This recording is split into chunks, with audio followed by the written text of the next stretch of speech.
Chaque matin, avant que ma femme descende, je lui prépare un café, comme mon père le faisait pour ma mère depuis toujours. Enfant, je lui ai demandé pourquoi il faisait ça. Il m'a répondu que c'était sa façon de montrer son appréciation sans le dire. Ça m'est resté. J'avais aussi une machine que j'adorais. L'entreprise semblait vouée à disparaître, ce qui était décevant. Comme je teste la technologie pour vivre, j'ai déjà remplacé ou amélioré presque tous les appareils chez moi au moins 2 fois. Et d'une certaine manière, la seule machine que je n'ai pas pu réparer ou remplacer était en quelque sorte au cœur des 5 minutes les plus importantes de ma journée. Et la réponse se trouvait dans mon propre studio depuis le début. Voici le Moraki Gen 2. Avant de vous parler de Moraki, installez-vous confortablement, détendez-vous. Je vous offre une tasse de café, voire 100, et la chance de gagner $500. Je fais cela depuis des années et j'aime remercier ainsi. Laissez un commentaire ci-dessous, dites-moi quelle est votre boisson au café préférée à acheter ou à préparer. Vous pouvez laisser un commentaire par jour pendant 10 jours. Regardez la vidéo jusqu'au bout. Mettez un pouce bleu à la vidéo. Le concours durera 10 jours. C'est ouvert à tout le monde dans le monde entier. Toutes les informations dont vous avez besoin se trouvent ci-dessous. Donc pour moi, la recherche d'une nouvelle machine à café ne s'est pas bien passée. Et tout ce parcours m'a amené à Ralph. Peut-être que vous m'avez entendu parler de Ralph dans la vidéo. Il est notre directeur des opérations ici chez JFL Network. C'est lui qui fait tourner le studio. Il fait ça depuis plus de 10 ans. Et il a passé l'année dernière à prêcher discrètement les mérites de sa Moraki à tous ceux qui voulaient bien entendre. Donc Moraki nous a contactés pour sponsoriser cette vidéo. Et oui, c'est une vidéo sponsorisée. Merci à Moraki. Je n'ai pas hésité. Il a la Gen 1. Je regarde la Gen 2 depuis 3 semaines. Très bien. Donc Moraki Gen 2 est conçu un peu comme 3 tours sur une seule base. Il y a un moulin à meule conique conçu avec taille-moire à gauche, la chaudière d'infusion et la tête de groupe au centre, et une chaudière vapeur dédiée à droite, puis un joli petit écran tactile rond façon iPad qui gère toute la machine. Les 2 chaudières sont le point fort. La plupart des machines dans cette gamme de prix n'ont qu'un seul élément chauffant qui fait tout. Lors de la préparation du café, puis du passage en mode vapeur pour le lait, la température varie légèrement.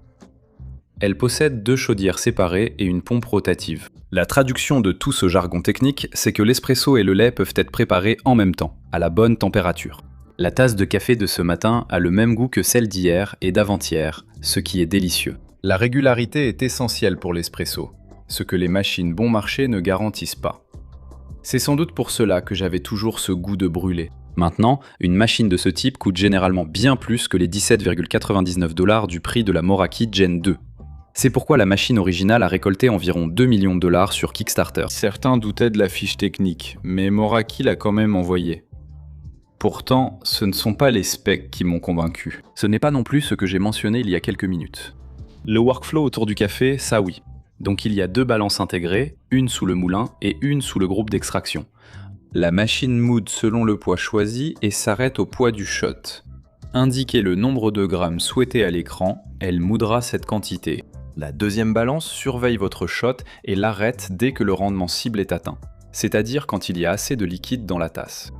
J'ai une recette assez peut-être classique, 18 grammes en entrée, 36 grammes en sortie. C'est un double shot. Et ça se fait en environ 30 secondes. La dose d'entrée et le rendement de sortie suivent la même recette, et se tromper là-dessus explique pourquoi la plupart des machines à espresso domestiques donnent un mauvais goût.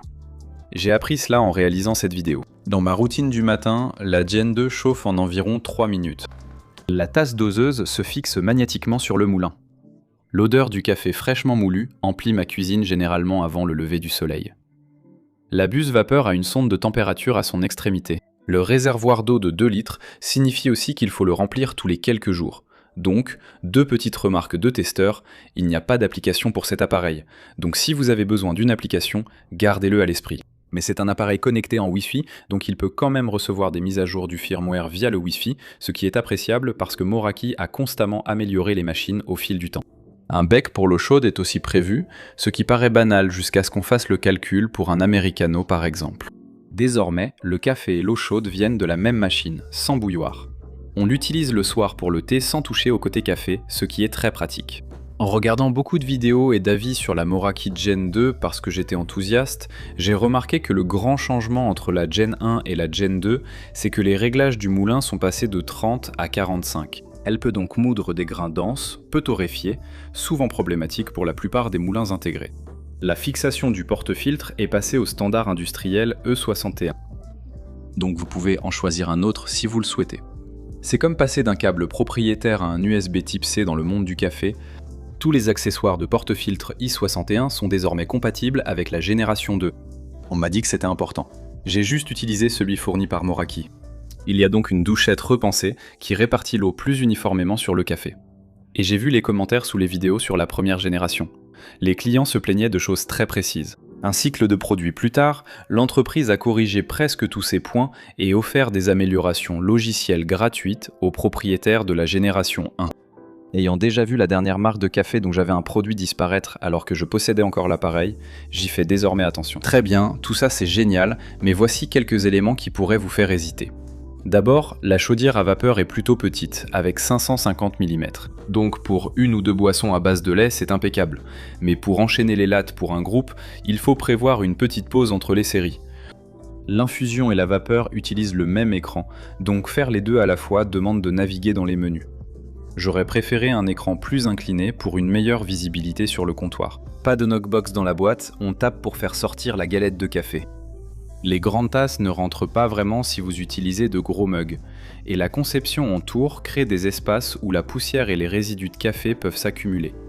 Le dernier point est important, Moraki est une jeune entreprise. Vous avez une garantie de 2 ans et des centres de service aux États-Unis, mais rien ne garantit la disponibilité des pièces en 2036, contrairement aux marques historiques. Beaucoup de ces inquiétudes pour la nouvelle entreprise ne se sont pas confirmées.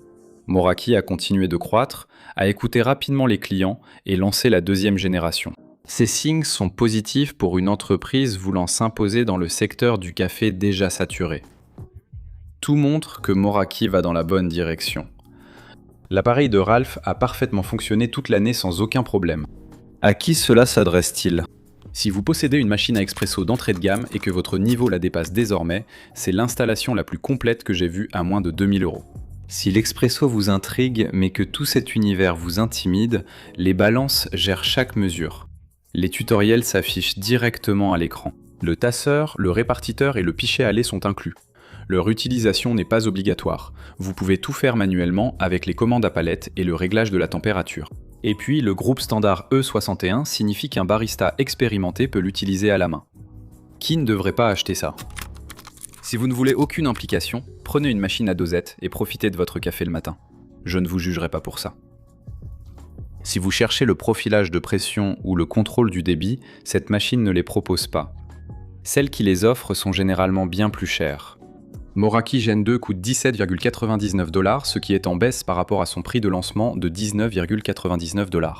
Disponible en noir ou blanc, essai à domicile de 30 jours via le lien en description. Donc ce soir, après ce tournage, ça retournera dans ma cuisine là où il doit être. Demain matin, je vais moudre, je vais tasser et je déposerai ce latte sur le comptoir pour ma femme. De la même façon que mon père l'a fait pendant toutes ces décennies. Pour améliorer vos matins, le lien est en bas. Moraki a fait un excellent travail avec cette machine. Même sans chercher une nouvelle machine à café, jetez-y un œil.